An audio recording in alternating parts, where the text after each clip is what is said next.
The Civil War in the United States by Karl Marx. Articles from the New York Daily Tribune, 1861 to 1862. Number 6. Progress of Feeling in England. London, December 7th, 1861. The friends of the United States on this side of the Atlantic anxiously hope that conciliatory steps will be taken by the federal government.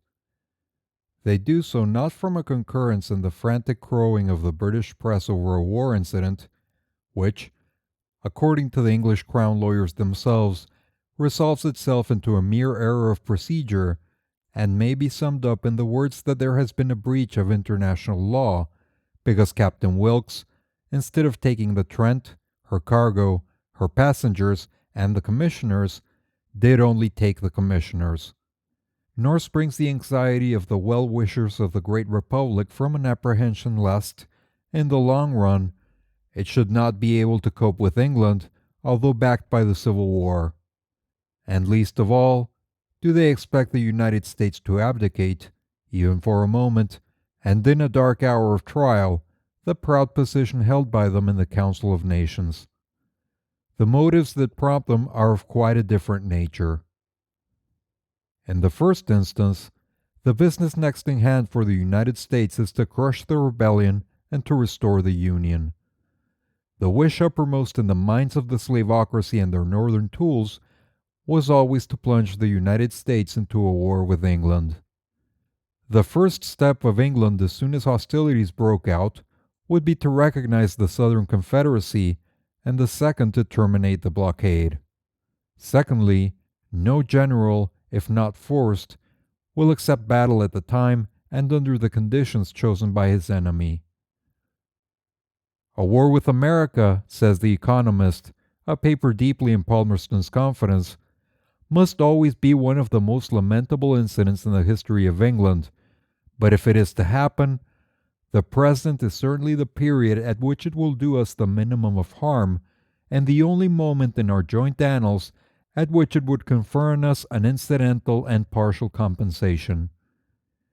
The very reason accounting for the eagerness of England to seize upon any decent pretext for war at this only moment ought to withhold the United States from forwarding such a pretext at this only moment. You go not to war with the aim to do your enemy the minimum of harm, and even to confer upon him by war an incidental and partial compensation. The opportunity of the moment would all be on one side, on the side of your foe. Is there any great strain of reasoning wanted to prove that an internal war raging in a state is the least opportune time for entering upon a foreign war? At every other moment, the mercantile classes of Great Britain would have looked upon a war against the United States with utmost horror. Now, on the contrary, a large and influential party of the mercantile community has for months been urging on the government to violently break the blockade, and thus provide the main branch of British industry with its raw material. The fear of a curtailment of the English export trade to the United States has lost its sting by the curtailment of that trade having already actually occurred. They, parenthesis, the northern states, says The Economist, are wretched customers instead of good ones. The vast credit usually given by English commerce to the United States, principally by the acceptance of bills drawn from China and India, has already been reduced to scarcely a fifth of what it was in 1857. Last, not least, Decemberist France, bankrupt, paralyzed at home, beset with difficulty abroad, pounces upon an Anglo-American world as a real godsend, and, in order to buy English support in Europe, will strain all her power to support perfidious Albion on the other side of the Atlantic. Read only the French newspapers.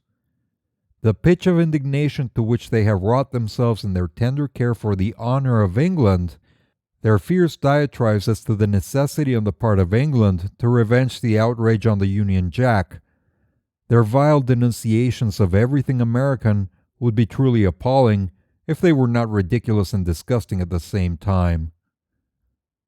Lastly, if the United States were to give way in this instance, they will not derogate one iota of their dignity.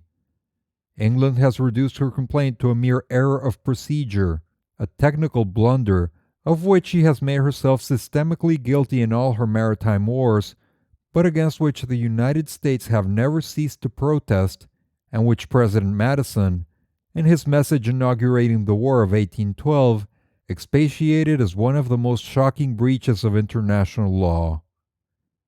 If the United States may be defended in paying England with her own coin, will they be accused for magnanimously disavowing, on the part of a single American captain, acting on his own responsibility, what they always denounced as a systemic usurpation on the part of the British Navy?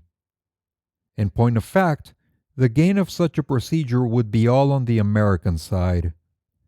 England, on the one hand, would have acknowledged the right of the United States to capture and bring to adjudication before an American prize court every English ship employed in the service of the Confederacy.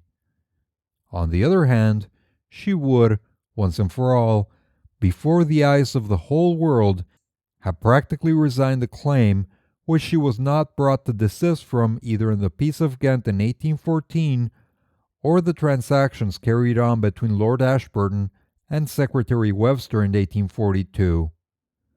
The question then comes to this: do you prefer to turn the untoward event to your own account, or, blinded by the passions of the moment, turn it to the account of your foes at home and abroad? Since this day week, when I sent you my last letter, British consuls have again lowered, the decline, compared with last Friday, amounting to 2%, the present prices being 89 3/4 to 7/8 for money, and to 90 1/9 for the new account on the 9th of January. This quotation corresponds to the quotation of the British consuls during the first 2 years of the Anglo-Russian War. This decline is altogether due to the warlike interpretation put upon the American papers conveyed by the last mail, to the exacerbating tone of the London press, whose moderation of 2 days' standing was but a feint ordered by Palmerston, to the dispatch of troops for Canada, to the proclamation forbidding the export of arms and materials for gunpowder, and lastly, to the daily ostentatious statements concerning the formidable preparations for war in the docks and maritime arsenals. Of one thing you may be sure: Palmerston wants a legal pretext for a war with the United States, but meets in the Cabinet Councils with the most determinate opposition on the parts of Monsieur Gladstone and Milner Gibson, and, to a less degree, of Sir Cornwall Lewis. Quote, "The noble Viscount is backed by Russell, an abject tool in his hands, and the whole Whig coterie. If the Washington Cabinet should furnish the desired pretext, the present Cabinet will be sprung, to be supplanted by a Tory administration. The preliminary steps for such a change of scenery have already been settled between Palmerston and Disraeli. Hence the furious war cry of the Morning Herald and the Standard, those hungry wolves howling at the prospect of the long-missed crumbs from the public almoner. Palmerston's designs may be shown up by calling into memory a few facts. It was he who insisted upon the proclamation acknowledging the secessionists as belligerents on the morning of the 14th of May, after he had been informed by telegraph from Liverpool that Mr. Adams would arrive at London on the night of the 13th of May. He, after a severe struggle with his colleagues, dispatched 3,000 men to Canada, an army ridiculous if intended to cover a frontier of 1,500 miles, but a clever sleight of hand if the rebellion was to be cheered and the Union to be irritated. He, many weeks ago, urged Bonaparte to propose a joint armed intervention, quote, in the internecine struggle, supported that project in the Cabinet Council, and failed only in carrying it by the resistance of his colleagues. He and Bonaparte then resorted to the Mexican intervention as a pis-aller. That operation served two purposes: by provoking just resentment on the part of the Americans, and by simultaneously furnishing a pretext for the dispatch of a squadron, ready, as the Morning Post has it, to perform whatever duty the hostile conduct of the government of Washington may require us to perform in the waters of the northern Atlantic.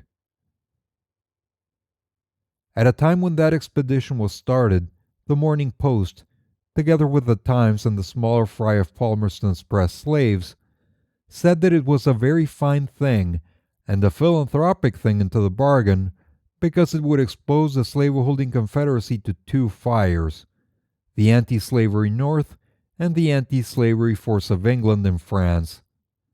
And what says the very same Morning Post, this curious compound of Jenkins and Rhodamonte, of plush and swash, in its today's issue, on occasion of Jefferson Davis' address? Hearken to the Palmerston Oracle. We must look to this intervention as one that may be inoperative during a considerable period of time.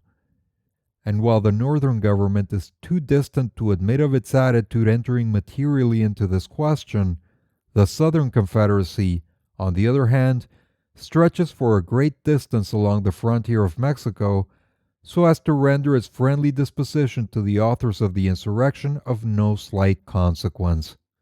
The Northern government has invariably railed at our neutrality, but the Southern, with statesmanship and moderation, has recognized in it all we could do for either party. And whether with a view to our transactions in Mexico or to our relations with the cabinet in Washington, the friendly forbearance of the Southern Confederacy was an important point in our favor. I may remark that in the note of December 3rd, a Russian paper, and consequently a paper initiated into Palmerston's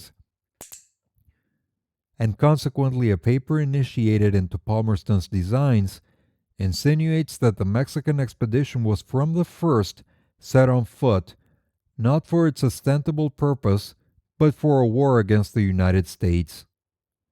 General Scott's letter had produced such a beneficent reaction in public opinion, and even on the London Stock Exchange, that the conspirators of Downing Street and the Tuileries found it necessary to let loose the Patrie, stating with all the airs of knowledge derived from official sources that the seizure of the Southern commissioners from the Trent was directly authorized by the Washington cabinet. New York Daily Tribune, December 25th, 1861. You have reached the end of the 6th article in the series The Civil War in the United States by Karl Marx. Click on the links at the end of the video to go to the playlist or the next chapter if it's available. If you enjoy this content and would like to support the channel, please like and subscribe.